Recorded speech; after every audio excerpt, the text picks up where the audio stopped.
गल्लीतली पोरे एकत्र आल्यावर ह्यांच्या अंगातला किडा वळवायचा कसा थांबल? तर नमस्कार मित्रांनो, मी सुम्या. रात्री 12 वाजता दुकान उघडून ह्यांनी यांच्या अंगातलं संशोधनकार जागं केलं. त्यात पांड्या रॉकेट आणि भुईचक्राचा प्रयोग करालता आणि पंक्या इकडे दुसऱ्याची घरं पाडालता आणि तिकडनं घरातनं स्वतः घेऊन मोह्या तयारच होता. काय राडाव्याचा थांबणार आहे वे? त्याचा गैरफायदा घेत यांनी पहिला प्रयोग चोत्यावच केला आणि जे काय पंक्यानं फिरवाय चालू केलं.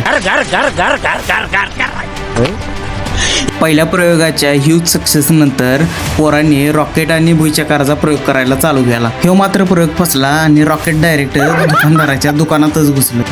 अपयश ही यशाची पहिली पायरी म्हणत भूषण्यानं पोरासनी रॉकेट सप्लाय करायला चालू केली. तोपर्यंत तिकडं साऱ्यानं त्या पाहुण्यासनी आयसोलेट केलं आणि तिकडं पांड्यानं मोह्याच्या मदतीनं सक्सेसफुली भुई रॉकेट लॉन्च केलं. आणि शेवटी आमच्या अंगातल्या किड्यांना न्याय दिल्यानंतर आम्ही निवांत दुसऱ्याची फटाके फुटताना बघत बसलो. तर मित्रांनो, परत भेटूया पुन्हा एका नवीन ब्लॉगमध्ये.